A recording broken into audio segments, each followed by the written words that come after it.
வணக்க மக்களே, இன்னைக்கு நம்ம என்ன பார்க்க போறோம்னா கடைசி நிமிட பிக் ரிசல்ட் பற்றி எறிந்த குஜராத் வெர்சஸ் பஞ்சாப் மேட்ச். தமிழன் சரித்திர சாதனை பவுலிங், மீண்டும் சிஎஸ்கே முதல் இடம். அதாவது IPL 2024 ஆண்டுக்கான T20 கிரிக்கெட் தொடரில் 37வது லீக் போட்டியானது முல்லான்பூரில் நடைபெற்றது. இந்த போட்டியில பஞ்சாப் மற்றும் குஜராத் அணிகள் மோதி இருக்காங்க. இந்த போட்டியில டாஸ் வென்ற பஞ்சாப் அணியானது முதலில் பேட்டிங் செய்வதாகவும் அறிவித்தாங்க.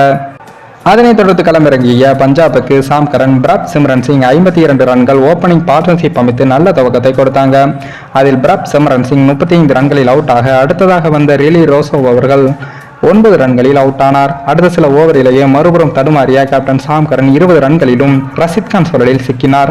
அப்போது வந்த அதிரடி வீரர் ஜிதேஷ் சர்மாவை 13 ரன்களில் தமிழக வீரர் சாய் கிஷோர் கிளீன் போல்ட் ஆக்கினார். அதோடு நிற்காத அவர் சசாந்த் சிங்கையும் 8 ரன்களில் அவுட் ஆக்கி அசுடோஷ் சர்மாவையும் 3 ரன்களில் காலி செய்தார். இந்த சீசனில் சசாந்த் சிங், அசுடோஷ் சர்மா ஆகியோர் அற்புதமான ஃபார்மில் பஞ்சாப் அணியின் 2 தூண்களைப் போல அணியின் வெற்றிக்கு போராடி வருவதை அறிந்தோம்.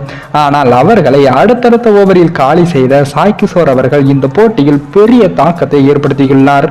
இதனால் 99 ரன்களுக்கு 7 விக்கெட்டுகள் என சரிந்த பஞ்சாப் அணியானது கடைசியில் ஹர்ப்ரீத் ப்ரோரோ 29 ரன்கள் எடுத்தும் 20 ஓவரில் அனைத்து விக்கெட்டுகளை இருந்தும் 142 ரன்கள் மட்டுமே எடுத்தது. அந்த அளவுக்கு பந்து வீச்சில் அசத்திய குஜராத் சார்பில் அதிகபட்சமாக நம்ம தமிழக வீரர் சாய் சுதர்சன் 4 விக்கெட்டுகளையும், நூர் அகமதி 2 விக்கெட்டுகளையும், மோகின் சர்மா 2 விக்கெட்டுகளையும் சாச்சாரு. அதற்கடுத்ததாக பேட்டிங்கில் களமிறங்கிய நம்ம குஜராத் அணியானது அதிரடியாக விளையாடி வெற்றியையும் பெற்றிருக்காங்க. அதே போல குஜராத் அணியின் இந்த வெற்றி என்பது கிட்டத்தட்ட பஞ்சாப் அணியின் பிளே ஆஃப் கனவை முடிவுக்கு கொண்டு வந்து விட்டாங்கன்னு தான் சொல்ல வேண்டும். ஏனென்றால் பஞ்சாப் அணி 8 போட்டியில் விளையாடி 2 வெற்றி 6 தோல்வி அடைந்து உள்ளது.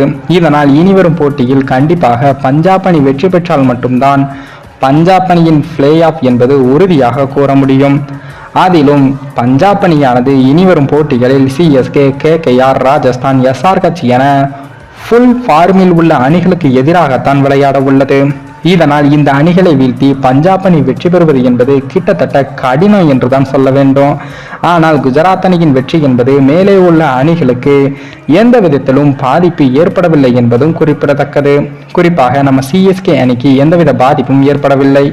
மேலும் இந்த வீடியோ ஏதோ ஒரு விதத்தில் உங்களுக்கு பிடித்திருக்கும் என்று நினைக்கிறேன். நம்ம சேனலுக்கு புதிதாக வீடியோ பார்க்கிறீர்கள் என்றால் மறக்காமல் சப்ஸ்கிரைபர் செய்துவிட்டு பாருங்கள். இன்னொரு வீடியோவை சந்திக்கும் வரை நான் உங்கள் தமிழ்.